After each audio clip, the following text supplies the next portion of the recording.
มณีปุรกิมิยามนะมณีปุรมุสนะบะคนบะคงกังปฏิมาจับจ้าเทนะกันนี่มาดูวันนี้บะมีไว้ชิโนวันนี้บะเลบะไว้ชิโนวันนี้บะ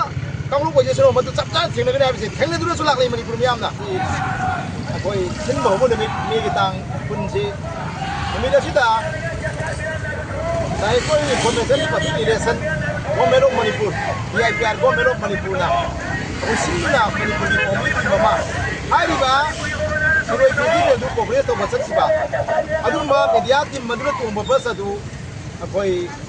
อย่างนั้นพอไปที่กิโลเมตรโอ้มารีมาให้กันเลยบ้าวอลตาบีดาอันนู้นมาหาที่เมนจีกัมพูนข้ามกันอันนู้นมาเมียที่มันดูนะตัวมีบ้าภาษาดูมันก็ถ่ายว่ามันนี่พูดถ่ายไม่อร่อยมันนี่พูดโม้แต่มันนี่พูดพันธุ์โลมันนี่พูดมุทะโลมันดูว่าสโลนะให้ภาษามันสิไปที่มันเขาบ้ามองกันมันนี่ยามมันกันเต็มตัวนี้เขามองมาดูभारत की संविधान की जना कानून की वांग मदनी लेबाक सिगी लेगिबा रुलुदुगी आयोगता तबक तो बने कोई हाय लौजे अदुगुंबा थौगोक तो थोकर मतुंगा मणिपुर की मियामदा फैरांग फसाव नबा लेरबा अदुगुंबा यामना साथिबा अदुगुंबा मियाम दगी इरांग अमा लांपु याबगी फिरम लेरबा मतम मदिदा सिक्युरिटी एडवाइजर वरिबा मिस्टर कुलदीप अमदि मणिपुर की गवर्नर वरिबा अखोई मणिपुर की गवर्नर वरिबा एके बला कोई अनी ना होजी पावा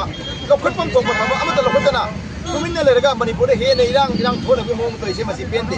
थोइबा थोगो खुदिमकी दायता अकोई मणिपुर की गवर्नर ने सिक्युरिटी एडवाइजर ने चीफ सेक्रेटरी ने डीजीपी ने मकोई मरी ने रिस्पांसिबिलिटी को बदम तुमा मणिपुर मई साक या फिल्म लेरबा मणिपुर हाइबा वाई थाबा यारो हाइ तागदी मकोई ने वइबा गवर्नर से करम बलेबा किनो कराइ दो वइबा करम बलेबाग के गवर्नर वरिनो एके बलाना गवर्नर से करी स्थिति वरिनो मानो वरिबा लेबाग सिगी मणिपुर सिगी मफम मणिपुर सिगी जियोग्राफी मणिपुर सिगी सिचुएशन मणिपुर ने होजी वरिबा फिल्म जे खंद्रगदी माना गवर्नर वरिनो करी मॉडर्न लाइट लेरिगे अदुबा मणिपुर मनुगा मणिपुर थारगा गाड़ी थोबु यारोयबा अदुजु करम गाड़ी director information and public relation government of Manipur ना आदि गवर्नर की मियम खा लेबा डिपार्टमेंट दुना पुरु सपा अदुबा पॉमिशन तोबा गाड़ी अदुदा थोंबा यारोयबने सिबु लेबाक सिगी जना थारो लेबाक आइन दुदा दैबुरा अदु लेबाक सि कॉन्स्टिट्यूशन मसे खंगदबा लेबाक सि आइन मसे खंगदबा अदुगा मणिपुर मसे खंगदबा अदुगा मियोय अमना मणिपुर की गवर्नर वइ बाय बसे मणिपुर मियाम न पेंद्रेबा अदुना मा मसानासु मोरेन ग्राउंड दा मा मसाना मणिपुर थाबो सखिबरा नत्रगा फम दादोबरा मतबो नत्रगा ngaraंगी थोइबा थोंगदोक्तुदा मरा लेबा जुदि पीग्रगा मखोय मसाना समाय तक सोइग्रे लानग्रे मतुंग तौररोय मतुंग थोलरोय हाइना मणिपुर मियाम दा हाइजबा एपोलॉजी तो फम थोएबो मधु तौदगदी मणिपुर की मियाम ना अखोय की मणिपुर की गवर्नर हौजी हौजी प्रेसिडेंट रुंदा लेबनी निमित चामनी हेना मणिपुर के प्रेसिडेंट रुंदा लेबनी सुंबा मतम दा माला मणिपुर थोइबा इशू मेराम जी इरांग जी तैत खंगना हौजी मणिपुर उखदम की सांग याम वांग लेबी सी मारा खंगरा अदुबा मणिपुर से मुथतपगी मोंगदा पीडीएम लोरपदो मधु अखोय तराय लौदे मणिपुर की मियाम ना मणिपुर मुथनबा होनबा खंगांग खुदिमा मचप चा थेरगनी मधु वनिंगबा मी वइसिनो वनिंगबा लेबा वइसिनो वनिंगबा कांगलु वइसिनो मधु चप चा थेरगनी हाबिसे थेंगने दुना सुलाक ले मणिपुर मियाम ना अदुना ngaraंगी थोगदोदुदी मणिपुर गवर्नमेंट बुरु सिंगनिबा मणिपुर गवर्नर अखोगी मणिपुर की chief secretary security advisor DGP मखोय मयामगी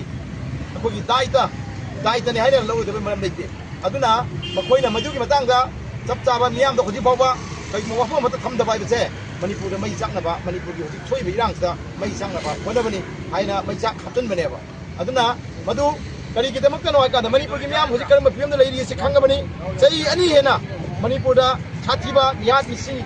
यावदना दु इरांग थोइबा मफम ममनेबा अदुगु मफम दा गवर्नर ना मणिपुर की प्रेसिडेंट रुल लेग्रा मतुंगदा माना ऑफिस संगाबा ऑफिस की फौज छानबा फाउंडेशन स्टोन युंबा कोमई हराउदा मतम ले थोगा लेगा नुआय ले थोखरेबा सोंद मिसी मिना यावरिबा लंबी चत्रा यात्रिबा अखोई रिलीफ कैंप द लेबा अवाना तारबा पंजा जिंगना मागी मयिंद चत्पा याददना अवाबा कया खांगिबसे मसीमा काउखोखरगा कोमई हराउदा लेबा नुंगदा माय ममिंग हकपरमदा मा ngaure